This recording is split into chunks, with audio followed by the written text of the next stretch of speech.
Viertes Kapitel. Die Magie von Berta. So geht unser Berto also lächelnd weiter, während er sein bisheriges Leben zurücklässt. Begleitet wird er vom Rabengesang, der hoch oben in den blattlosen Kronen der Bäume hin und her geht. Der Berto bleibt stehen und macht Kra, Kra, Kra, Kra. Und weil sich der Berto schon seit immer mit den Tieren gut versteht, er hat die Gesellschaft von ihnen sogar oftmals lieber als die von Menschen, wird er also jetzt auch entsprechend von seinen geheimnisvollen, geflügelten, schwarzen und kreienden Freunden begrüßt. Es scheint ihm zudem, als ob sie ein speziell für ihn veranstaltetes Konzert würden geben. Und der Berto weiss in dem Moment, dass zumindest sie die wissen, was er vorhat. Sein Bauch gibt ihm recht, könnte man auch sagen. Und so geht der Berto also mit frischem Mut weiter, obschon es ihm jetzt so vorkommt, als würde er über einen Blätterteppich schweben. Er fühlt sich unsagbar frei. Die Sonne hat jetzt doch die Wahl getroffen, sich für den Rest des Tages hinter den grauen, tief hängenden Wolken zu verstecken, und der Berto sieht, dass der gesamte Wald wieder in ein angenehm diffuses Licht getaucht ist.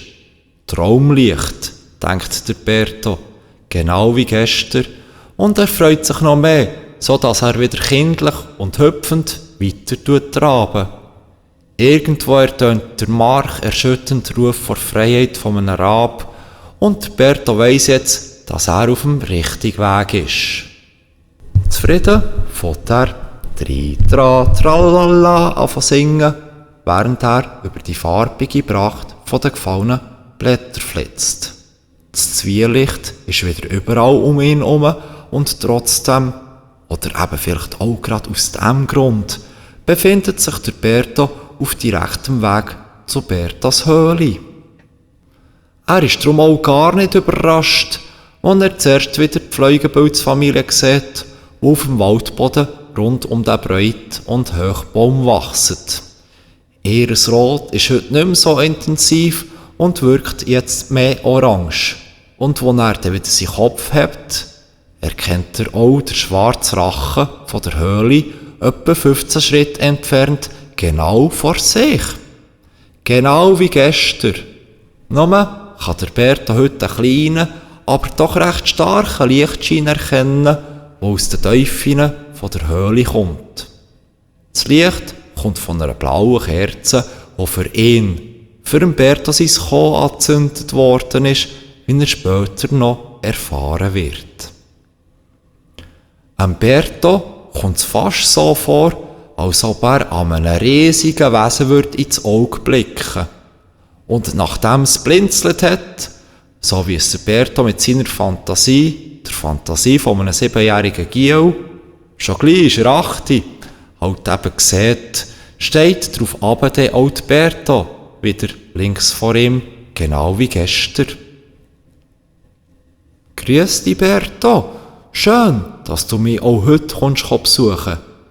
Ich habe gerade eben Wasser für Tee aufgesetzt und ich bin davon überzeugt, dass auch du ein Tasseli davon möchtest haben. Oder täusche ich mich da? Der Berto, der sofort wieder den warmen und angenehmen Klang in der Stimme von der Berta vernehmen kann, ist gleichzeitig wieder Band von ihrer blossen Erscheinung. So rein und klar steht sie da, bloss 3-4 Schritte von ihm entfernt, und lächelt ihn voller urtümlicher Liebe an. Und er kann auch wieder die Lichtaura, die Berta wie ein goldiges Kleid umgibt, erkennen. Am liebsten würde ich jetzt einfach auf sie zuspringen, denkt der Berto in diesem Augenblick. Da fragt eine Stimme in seinem Inneren: Und nachher? Was willst du denn machen? Stattdessen tut er den freundlichen Gruß erwidern. Guten Tag, Berta, fängt er ein bisschen zögernd an. Ja, ich bin wieder da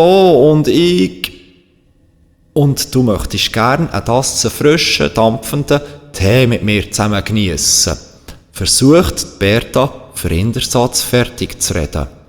Sie hat ihre langen, schwarzen Haare so glatt gestrahlt, dass es Berta vorkommt, als ob die gesamte Haarpracht aus einem einzigen, schwarz glänzenden Guss bestehen würde.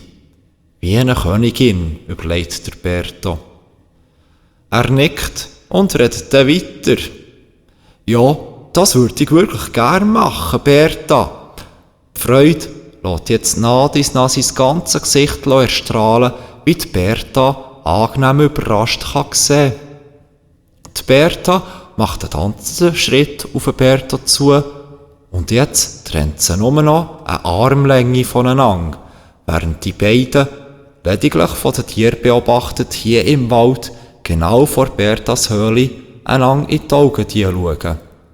Der Berta merkt, dass die Berta tiefschwarze Augen hat, wo ein paar Tränen aus seinen hellgrünen Augen kullern, was er aber momentan so gar nicht mitbekommt. «Und, was möchtest du mir sonst noch sagen?» fragt Berta in einem etwas leisligeren, verschwörerischen Ton, der schon fast ein Flüstern ist. Sie schaut der Berta dabei ernst und voller unermesslicher Güte an. Der Berta war sich nicht sicher, wie es rauskommen würde. Was er die Berta sagen würde. Aber etwas steht für ihn jetzt fest. Er würde hier bleiben. Zusammen mit Berta im Wald leben. Drum holt er jetzt tief Luft, tut die angenehm frische und würzige Waldluft einschnaufen, haltet den Schnauf für einen Moment an und lässt ihn dann wieder mit einem seufzenden Geräusch entweichen, bevor er das Mal nicht mehr stammelnd spricht. Ich bin von daheim abgefahren und ich will nicht mehr dorthin zurück. Jetzt fließt es richtig aus ihm raus. Er spürt, dass er sich in der Nähe von der Berta ohne Bedenken gehen kann. Meine Mutter hat mich heute wieder geschlagen und ich will das Monster nicht mehr sehen.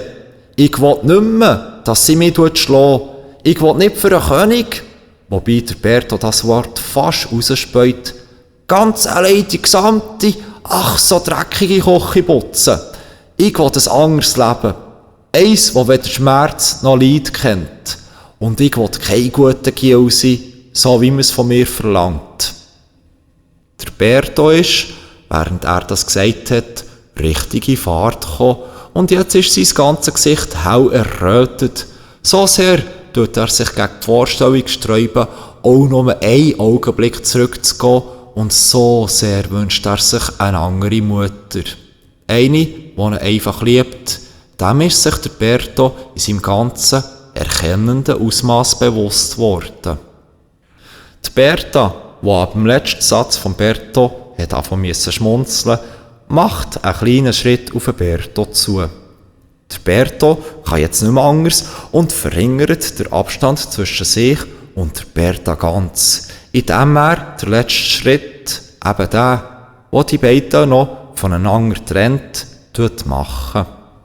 Gleichzeitig öffnet er seine beiden kleinen Arme ganz weit, sieht, dass Berta genau das Gleiche macht und dann umarmen sich die beiden ganz fest und lang, während die Tränen wieder beim Berta kullern und die Berta einfach nur glücklich ist und den Moment geniessen tut. Er kann dabei der Berta ihren Duft wahrnehmen, wo der Berta daraufhin sein Gesicht tief in ihren Haaren vergraben. Sie sind beide etwa gleich gross, was der Berta wie im Traum merkt.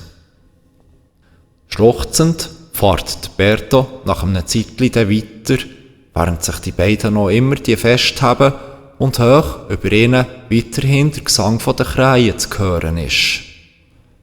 Darf ich bitte bei dir bleiben? Ein Satz, eine Frage. Und doch würde sich mit dem Stellen von dieser Frage jetzt alles im Leben von Berto ändern. Vollkommen. Das nimmt der Berto mit einiger Freude zur Kenntnis, was wiederum zur Folge hat, dass seine Tränen vom Schmerz und vom Zorn jetzt endlich wieder aufhören, über seine Backen zu kollern. Die Berta holt wie der Berto voran tief Luft, während sie am Berto seinen Kopf mit der einen Hand mit sanftem Druck an sich drückt und antwortet dann: «Möchtest du das wirklich? So werde ich dich aufnehmen, mich um dich kümmern und dich grossziehen.»